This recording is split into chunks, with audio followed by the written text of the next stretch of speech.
Welcome viewers to the third segment of the fourth lecture for the online series of lectures for the course of General Relativity. Towards the end of the last segment, we discussed about the light cone structure of local space-time. Now, in this segment, we'll start our discussion with the definition of proper time. Let me go straight to the definition.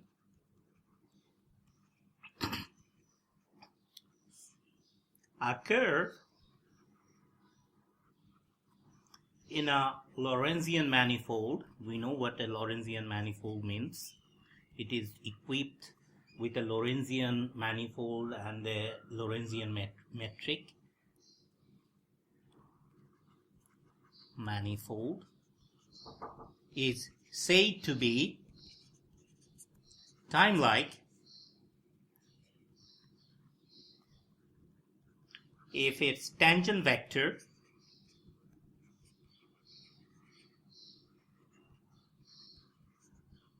is time-like everywhere.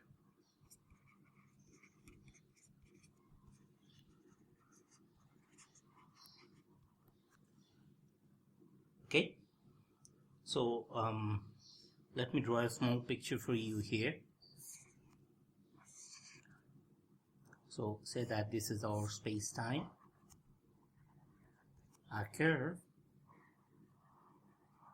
here is going to be time-like if the tangent vector everywhere is going to sit inside the corresponding light cone. So it is not exactly time-like in this case. Let me redraw the picture.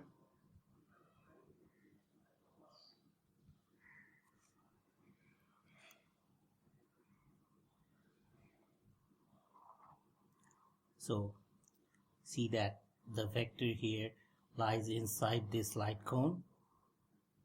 Here as well, this vector is inside the corresponding light cone. So if the tangent vector everywhere along the curve lies inside the corresponding light cones, at those points we say that the curve is time-like. Okay? So let lambda of u be a time-like curve with a suitable parameterization, so that lambda of 0 becomes p, meaning that at the initial parametric value, which is 0, when t is set to 0, we get the point P on the manifold. Okay. Let also the tangent vector along this curve, the tangent vector, we should rather say that the tangent vector along the points of the curve be the tangent vectors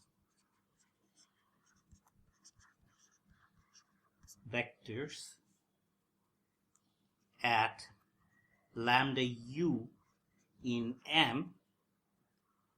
Okay, because lambda u's are points in the manifold according to the definition of smooth curve on the manifold. Note that we from our earlier discussion, probably from lecture 2 or lecture 3, we know that this tangent vector along the curve can be written down as x mu of lambda u and d over dx mu restricted to the curve. Okay, lambda u. Now define. It's now time to define proper time. Define proper time tau.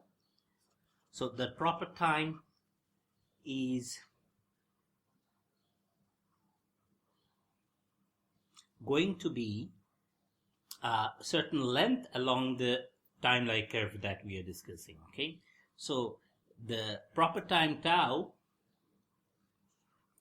from P along the curve lambda u is defined as follows: d tau over du. So as we take the derivative of this object tau with respect to u, we are going to get square root of minus g mu nu. Everything is going to happen along the curve, so we take the metric components along the curve, okay, lambda u, and these components of the corresponding tangent vectors, they are also calculated along the curve.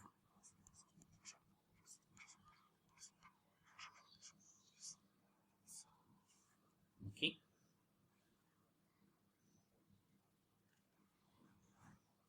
So you remember this expression?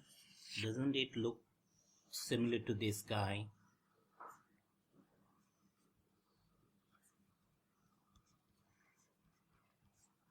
Which is reminiscent of the length of the curve, right? Remember that we worked out this expression earlier in the second segment, that this is something like this, right?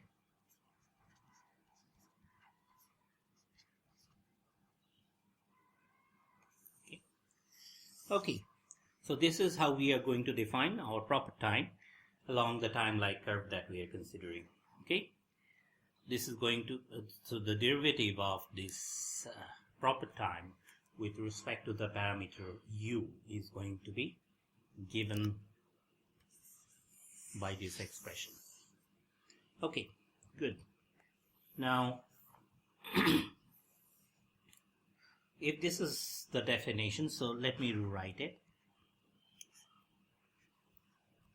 This is simply going to be square root of minus g mu nu x nu x nu. Everything is going to be computed at along the curve lambda of u. Okay, so there is a small remark here with which is related to the definition of proper time. In a coordinate chart,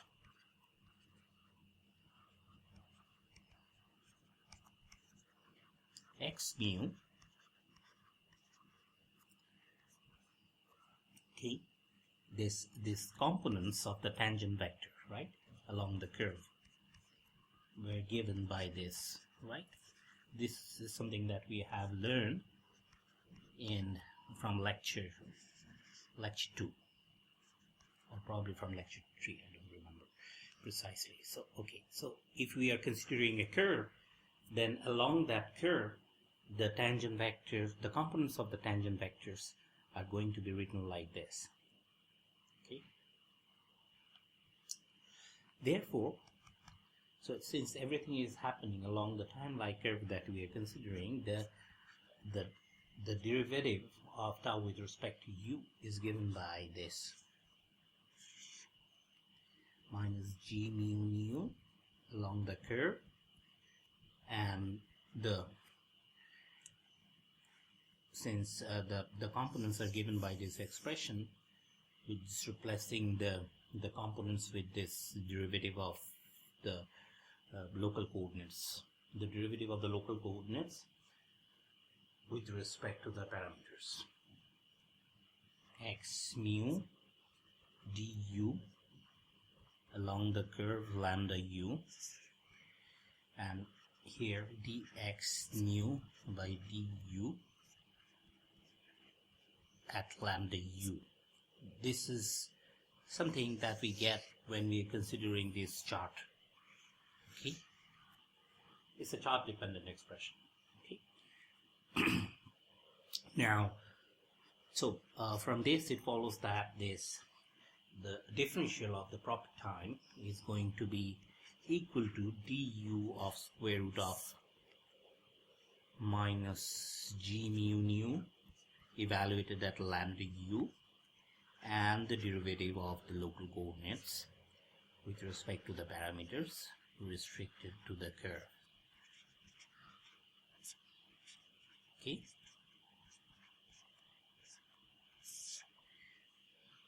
Good.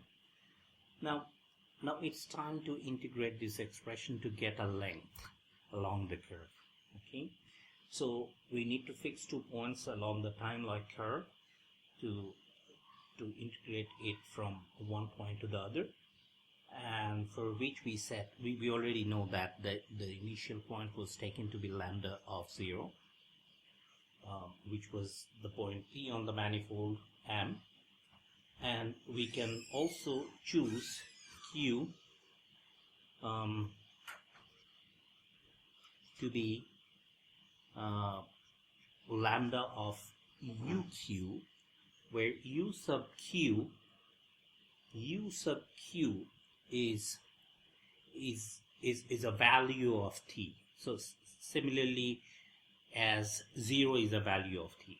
So 0 is a parametric value. So T is a parameter and 0 is a parametric value. Similarly, UQ is a parametric value. And for UQ, lambda of UQ is going to be the point Q on the manifold. Okay? So that's why we set Q, this subscript here. We attach it with U to remind us that the corresponding point is Q on the manifold. Okay, so now we are going to integrate this expression on both sides from 0 to UQ to get the proper time tau. Let me erase this part. I need some room. So here is the expression. So tau is going to be this integral 0 to UQ. Okay, the parametric values corresponding to the points P and Q. Okay, and the parameter is U. Sorry, I think I was telling that the parameter is T. In fact, the parameter is denoted by U, so we should rather consider U instead of T. So U. So du is the measure corresponding to the parameter, and this square root of, this is what we have written down here, minus g mu nu dx nu over du and dx nu over du. Everything is going to be computed along the curve. Okay, so this is what we call proper time.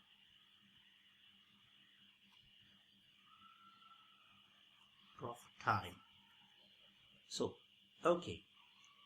So proper time can actually be regarded as a functional which depends on the curve lambda. Okay, so for each lambda we get a value for each function. Lambda being a smooth curve is actually a map from the interval from a certain interval of the real line to the manifold, right?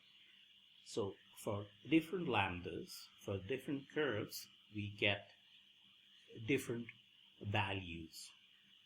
So if you fix the 2 points, then for different time-like curves, we get different values, tau proper time. So in that sense, the proper time can be regarded as a functional, the same way we consider action as a functional. Okay, so tau is a functional of the curve of the curve denoted by lambda, which is a function, of course, and this is nothing but the value we get after integration from 0 to uq du square root of minus g mu nu dx mu over du dx nu over du, and everything is going to be computed along lambda u. So this is the definition of proper time in general relativity. Okay, it's an actional, it's a functional of the curve lambda, which is given by this integral. Okay, so now it's time to talk about geodesic equation. Okay, let's move to the discussion on geodesic equation. Geodesic equation. Let P and Q be 2 points. P and Q be 2 points connected by a time-like curve. Okay, so meaning that in space-time we have 2 points P and Q. Space-time is our manifold, the underlying manifold M. Okay, and they are connected by a time-like curve. So it's not an. So we should have a time-like curve, something like this from P to Q, and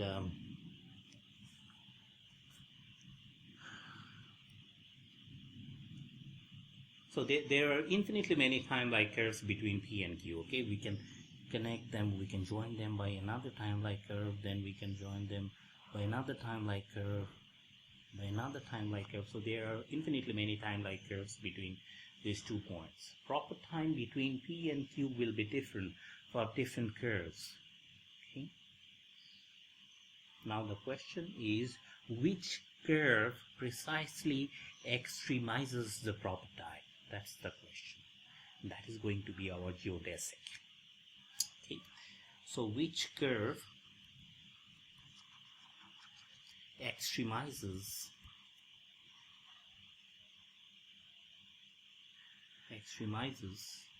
proper time? That's a crucial question that we are going to address now. So consider time-like curves from P to Q with parameter U such that, as before, lambda 0 is going to be P, and for the other point, changes a bit for our convenience. We set lambda of 1 to be Q, which was lambda of UQ earlier, but this time we are going to set lambda of 1 to be Q for our convenience. And the proper time between P and Q along such a curve,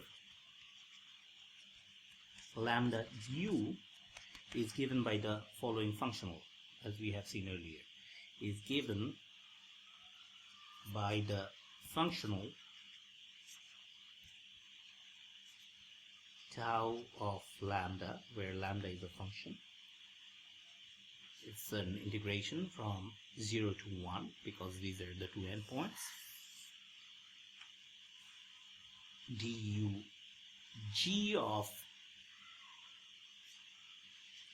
x of u, x dot of u is an analog of, so it's an analog of the Lagrangian density. If you have done field theory, right? Do similar things when we compute the action functional. Okay. So here, this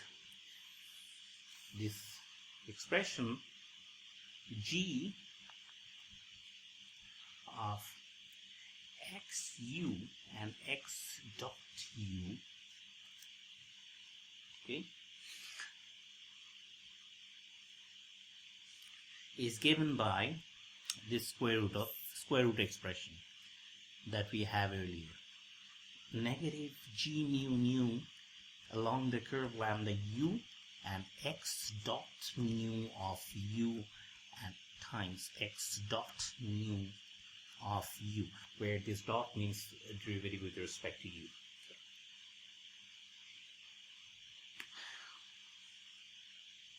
Well, there are certain features here. There are abuse of notations here. Actually, here, see that these are not actually the derivative of x mu with respect to u. So these are actually x. So x mu's are actually x mu of lambda of u. So to be more precise, we are actually doing x mu composed with lambda evaluated at u. This is what we are doing. Okay, but for convenience, we have just chosen this expression to be x mu of u. So we have to understand that there is a lambda thing going on here. So it's actually x mu composed with lambda, okay, instead of just x mu.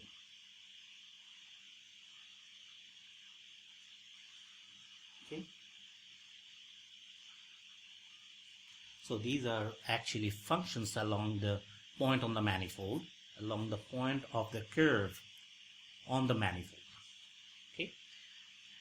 So the curve that extremizes the proper time must satisfy Euler-Lagrange equation. From our basic knowledge of classical mechanics, we know. So which is nothing but the derivative of this g function, which is related to the derivative of this g function with respect to the parametric value u,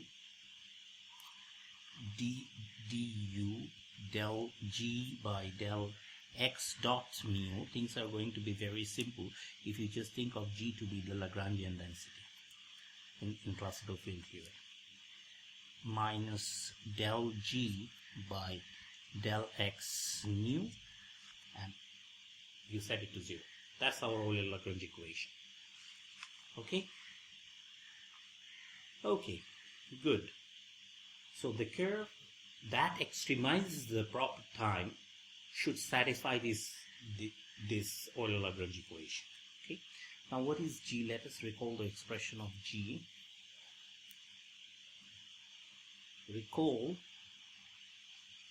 that g of, so I'm again writing to avoid confusion, I'm still writing x of lambda of u instead of just x of u that I have written down here.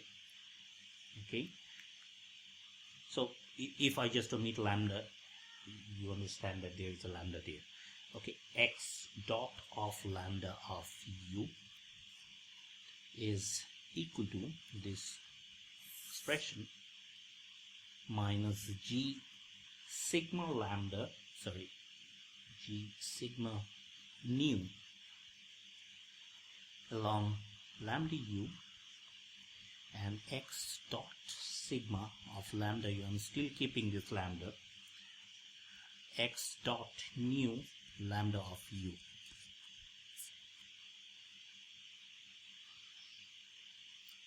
Okay, now if we try to calculate this, the derivative of this expression of g with respect to x dot mu, okay, then we immediately see that we apply chain rule.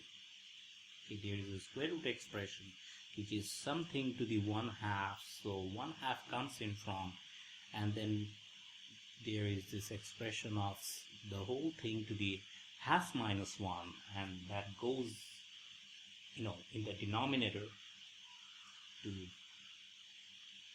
have this expression 1/2g, okay,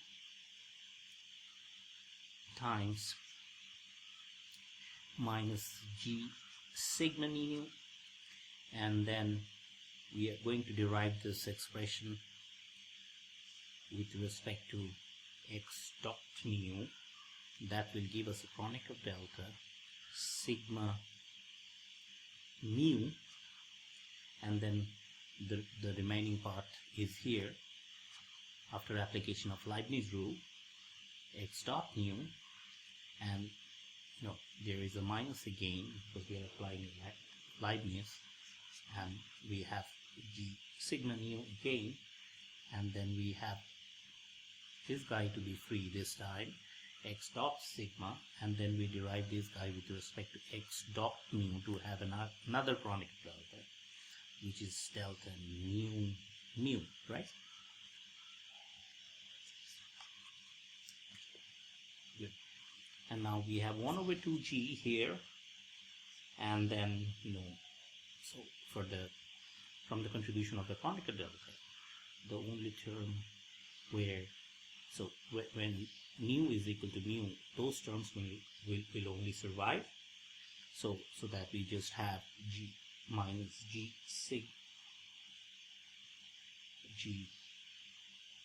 sigma is mu, right? Mu and x dot mu, right? And then we have g sigma mu,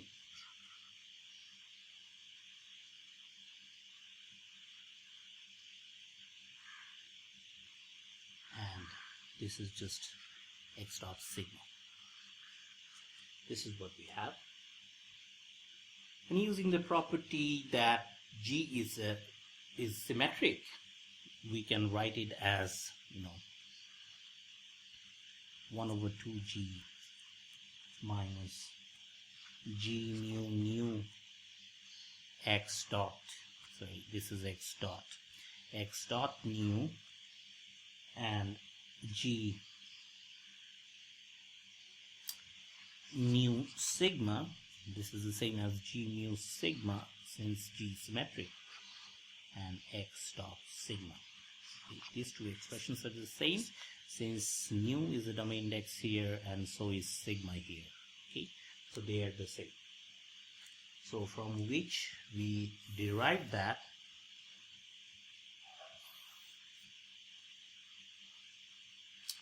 delta g by delta x dot mu is going to be equal to 1 over 2g minus 2g mu x dot mu.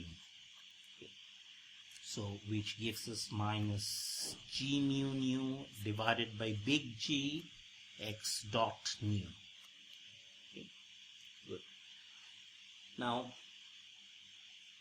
for the other derivative in the Euler-Lagrange equation, we also need the derivative of g with respect to simply x mu,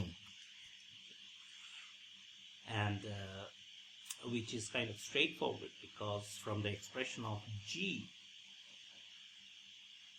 this is going to be gained upon applying chain rule minus g sigma mu x dot sigma x dot mu.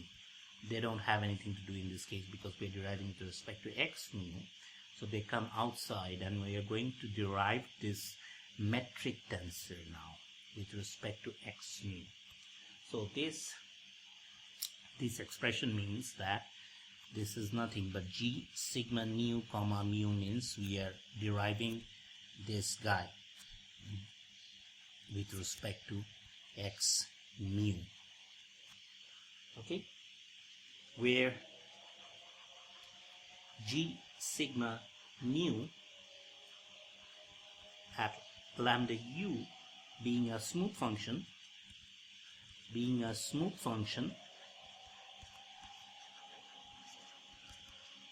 defined on the manifold, right?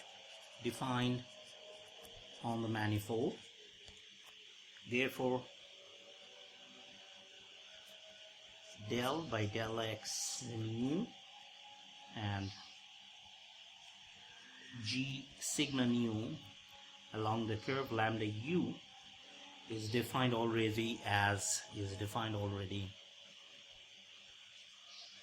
We know how to derive smooth functions on the manifold in the following way, right? Del by del x mu, and it is going to be evaluated at a phi of lambda u, where phi is the corresponding chart, and This is the function that we are deriving, and this is composed with phi inverse. And this is nothing, we know from the definition of the derivative of smooth function is going to be the same as this, right? The derivative of this smooth function, g sigma nu evaluated at lambda u. Okay, good. Now let us get back to the definition of our proper time. I erase everything. So now recall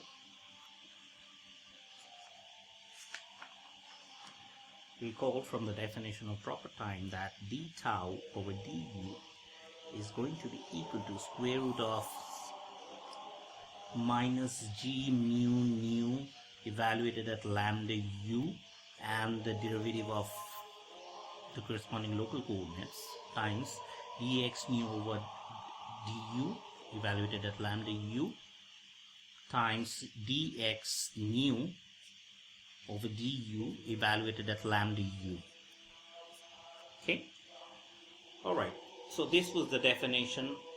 This comes from the definition of proper time. So let us take the square of this left hand side to have minus g mu nu evaluated at lambda u x dot mu at lambda u, is still keeping this lambda to avoid confusion, lambda u, and this is nothing but g squared according to the definition of big G. Okay, and hence we immediately see that d tau over du is just g, that is d tau is equal to g du, from which follows that du is equal to 1 over g d tau, and we see that this operator d by du is the same as g times d by d tau, right?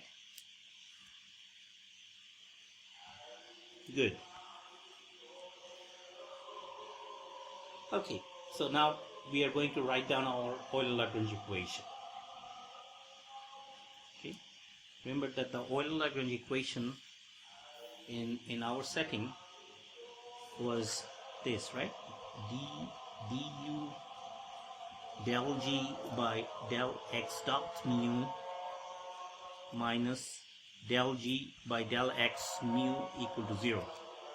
Okay, so this was the Euler-Lagrange equation, and so as we put down our expression of del g by del x dot mu from what we have derived so far, is going to be reduced to d over du minus g mu nu over g x dot mu from our expression of del g by del x dot mu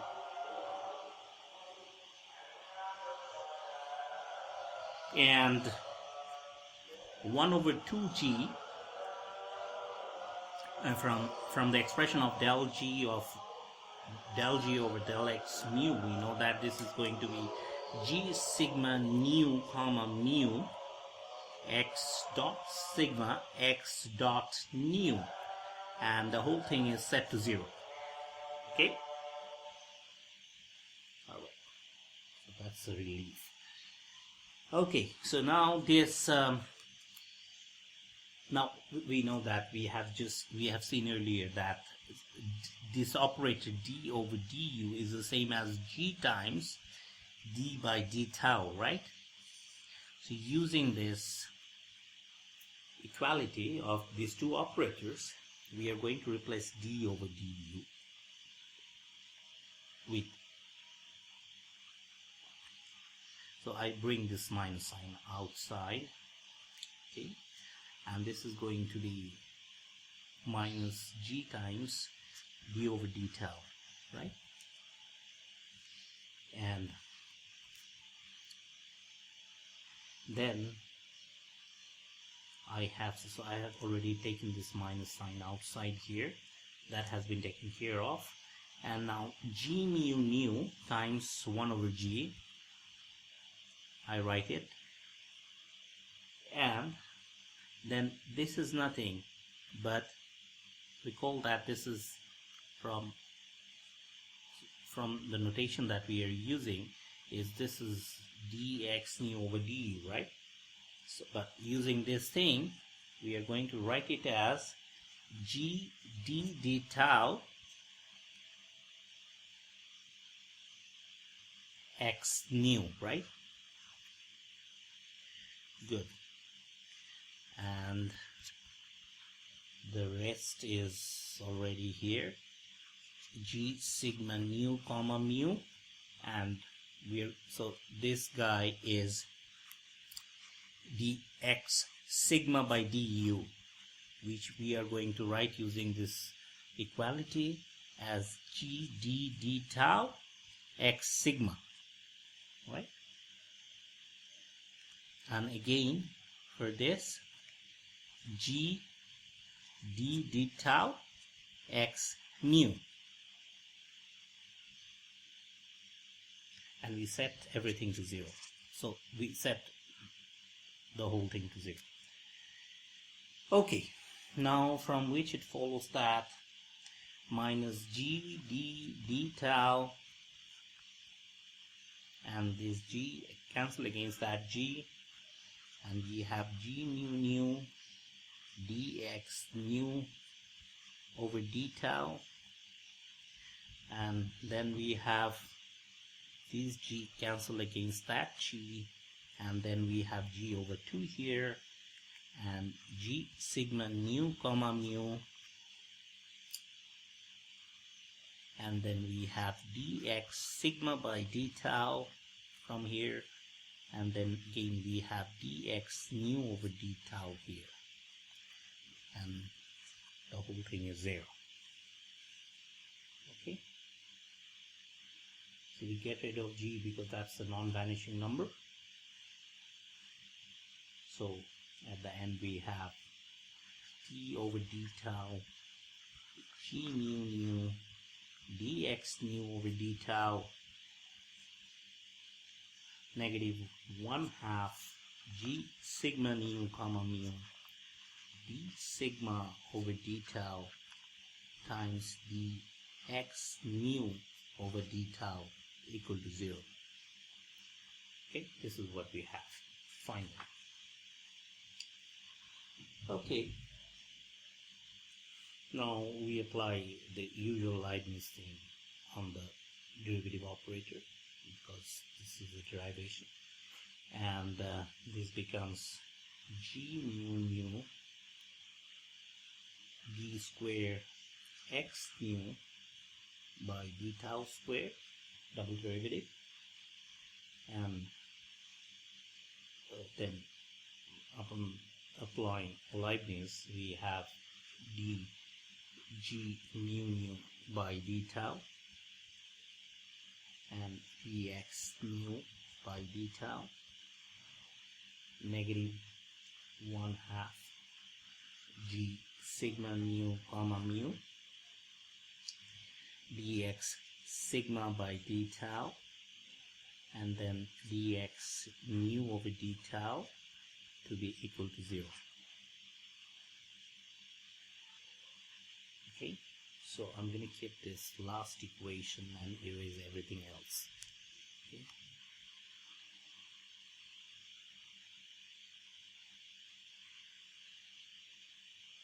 Okay, good. So from here, now we start from here and see that we can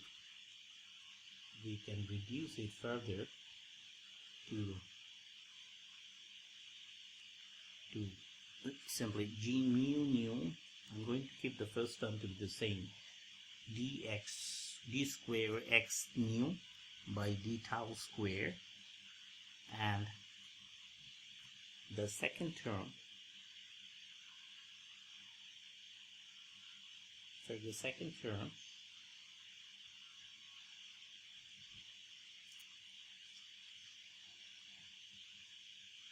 for the second term, this can be rewritten as,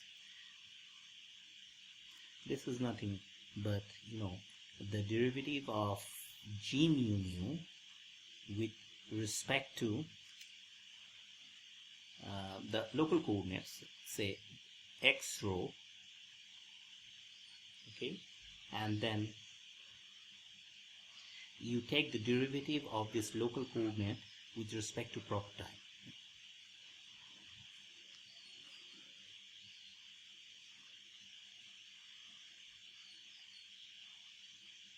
Alright. So this is what we are going to do now, and this is nothing but g mu nu according to our notation, rho, right?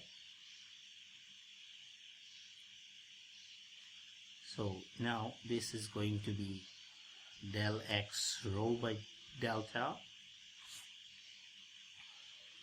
dx rho by d tau, and then this, right? dx nu by d tau,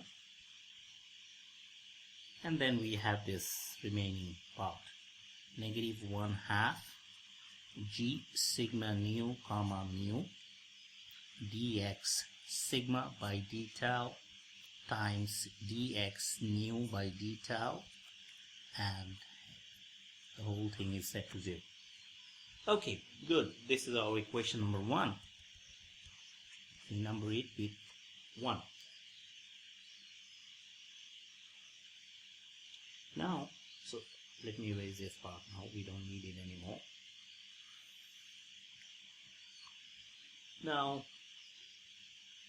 observe that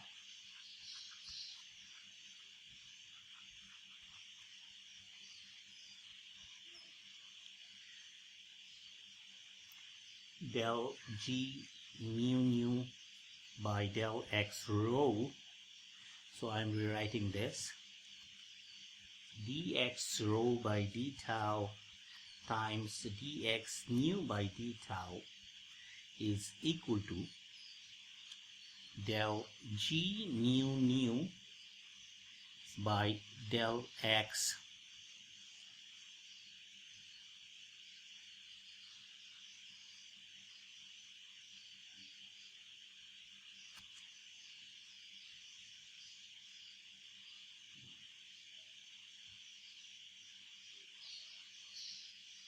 well,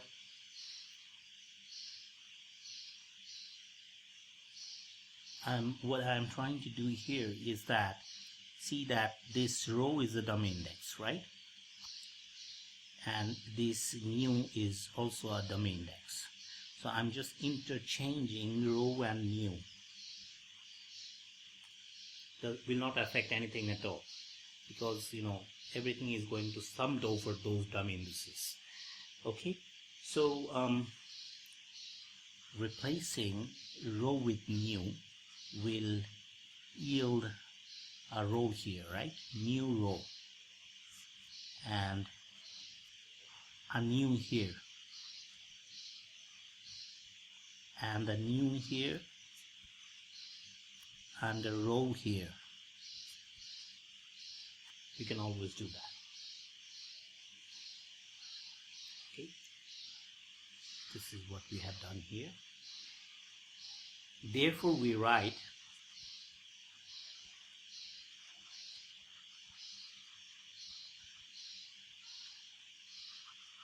g mu nu comma rho dx rho by d tau times dx nu by d tau as this thing, half of del g mu nu by, well, 1/2 is going to be this and the other 1/2 is going to be that. You can always do that, right? So 1/2, for 1/2 I'm going to keep this the usual thing, and for the other 1/2 mu is going to be replaced with rho. Okay. So half del g mu nu over del x rho dx rho by d tau dx nu by d tau. This is 1/2, and for the other 1/2 I kept this, and the sum is actually this.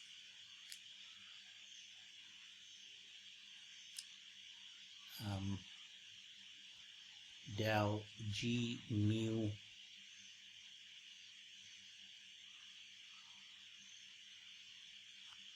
rho del x nu dx nu by d tau, and then dx rho by d tau, right? Okay, good. Therefore, we have just seen that g mu nu comma rho dx rho by d tau times dx nu by d tau is going to be equal to 1/2 g mu nu comma rho is this thing. You see that this is exactly the same as this, and that can be factored out, right? Dx nu by d tau and dx rho by d tau, right? And inside the bracket I have this to be the first term, g mu nu comma rho, and the other 1/2 is g mu rho comma nu times dx nu by d tau times dx rho by d tau.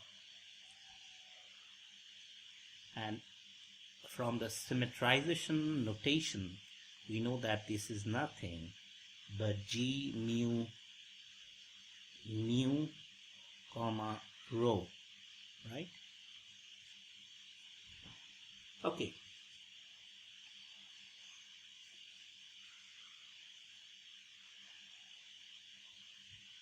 Therefore, this equation number 1 now reads as follows. So let me erase what I'm not going to erase. I'm going to keep.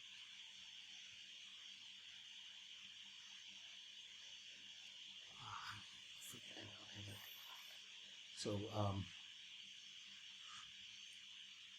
So I have just proved.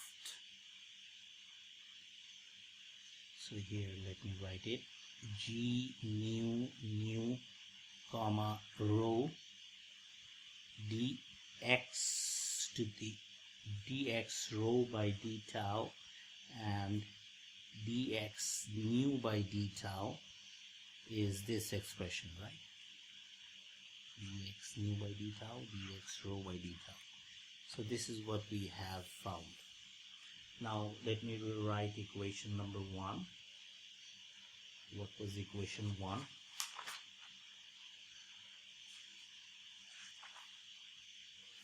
Yes, this was equation 1. G mu nu d square x nu by d tau squared plus g mu nu comma rho dx rho by d tau and dx nu by d tau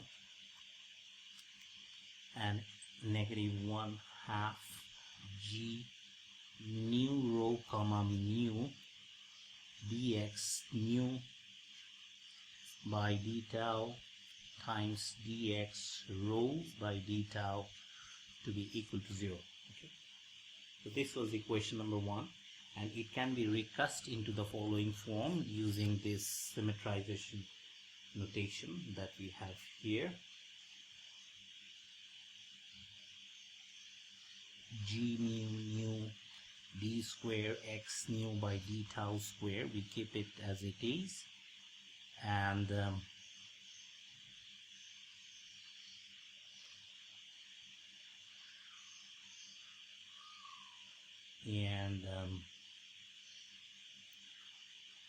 this guy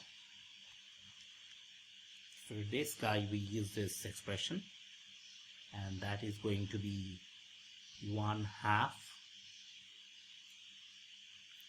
of g mu comma rho plus g mu rho comma mu, right? And finally we have this, right? Negative g mu rho comma mu, and we have outside this guy because we also have it here, dx mu by d tau dx rho by d tau equal to 0. So this is how equation 1 looks like. Okay, so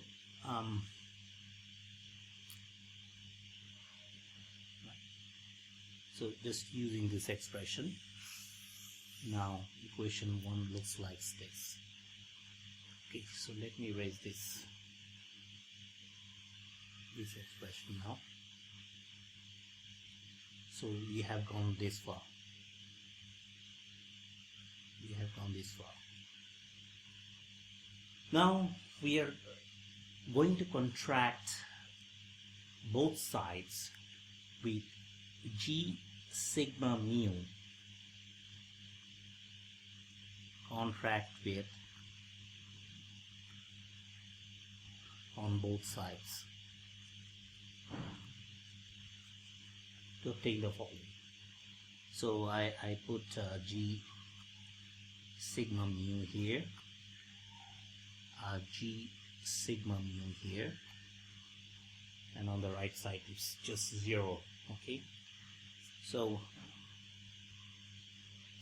if you do that, then you see that it is going to be Kronecker delta sigma nu, right, from the property of metric tensor, right?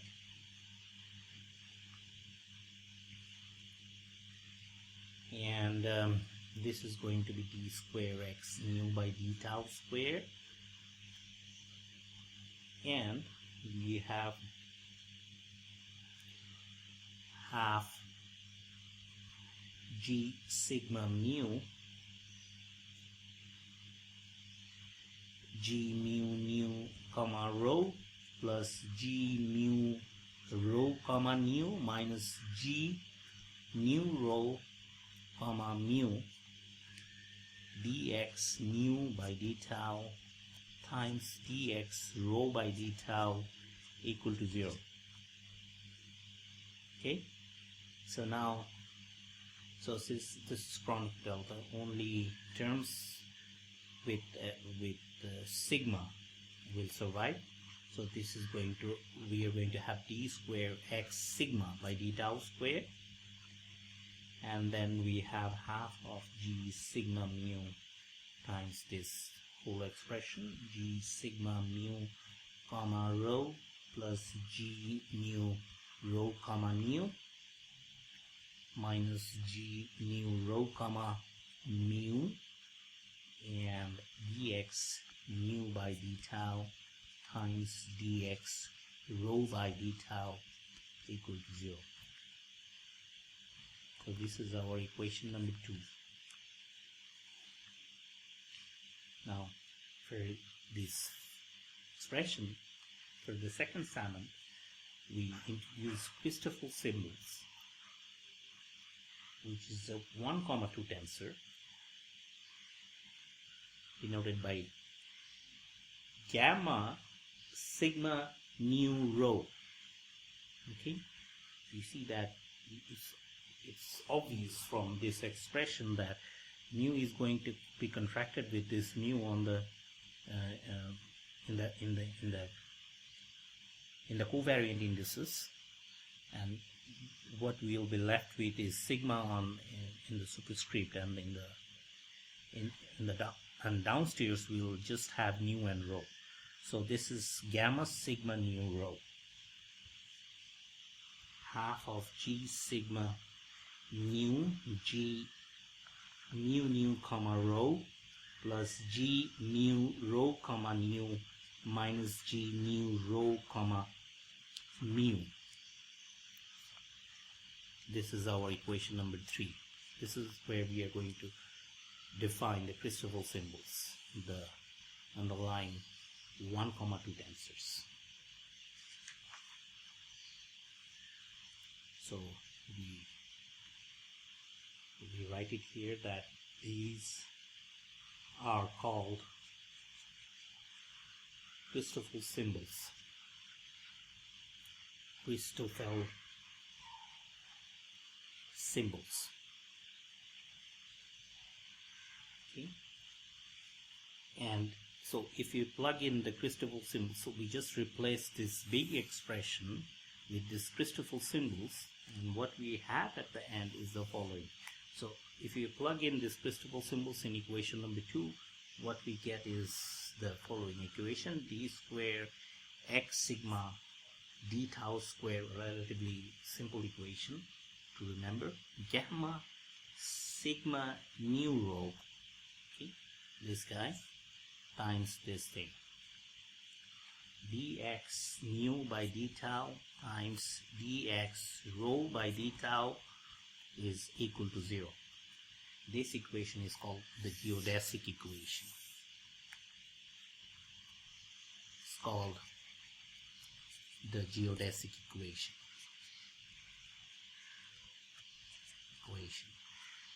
So this represents a curve on the manifold that extremizes the proper time, which is precisely the equation of a geodesic on the underlying manifold, or on the underlying space-time. If you want to call your underlying manifold to be space-time, that's what's going to happen. Now there is a very important remark at the end of our derivation of geodesic equation from extremization of proper time. Let me write it here. Remark: in Minkowski space-time, where there can be a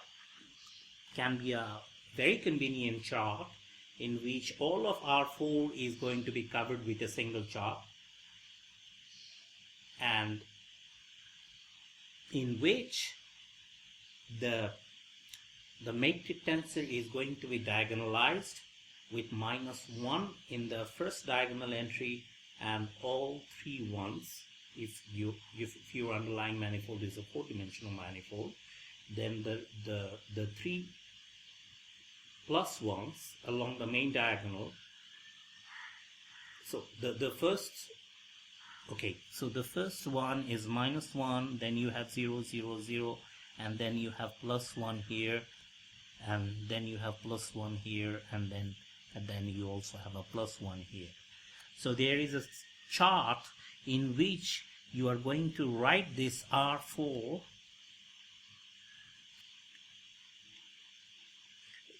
There is a chart that is going to cover the whole of R4, and in which your metric tensor reduces to this form when it is diagonalized with a proper choice of orthonormal basis. Okay, so this is going to happen in one of the charts, and we know that that chart is called the initial reference frame in Minkowski space-time. So in Minkowski space-time,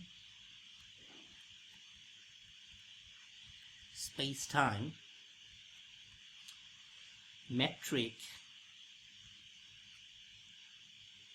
in an initial reference frame, initial reference frame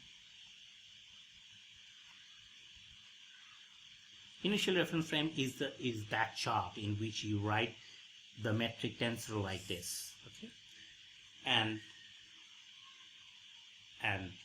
a single chart covers the whole of R4. Okay. In an initial reference frame is constant, because you see that all the entries are -1, +1, +1, +1, and the other off diagonal entries are 0. Initial reference frame is constant, so that all G mu nus are numbers like this, right? There are 16 numbers here if your underlying manifold is 4-dimensional. Therefore, you see that your critical symbols involve derivative of the metric tensors. Go back to the expression of gamma and see that that involves the derivative of the metric tensors with respect to the local coordinates. So if your metric tensors, the components of the tensor or the components of the corresponding matrix are constants, then when you take the derivative of constants with respect to the local coordinates, you're going to get 0. Therefore,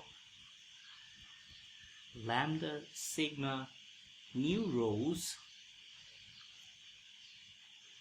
in 3 are all 0.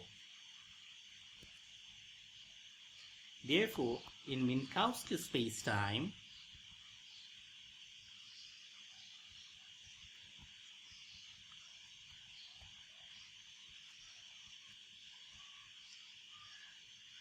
four is this equation, the geodesic equation that we have just derived. 4 reduces to simply d square x sigma by d tau square is equal to 0. Okay, so if tau is, if you call it proper time, then there is no acceleration, which means that it's the equation of motion of a free particle. Equation of motion of a free particle with no acceleration in the initial reference frame. In an inertial reference frame, there is no acceleration. Equation of motion of a free particle that we get out of the geodesic equation if we choose our underlying, if the manifold is the Minkowski space-time, where in the inertial reference frame you can write down your equation 4 to be like this, which represents the equation of motion of a free particle. Okay, so this is the end of lecture 4. Thank you for attending the last segment of lecture 4.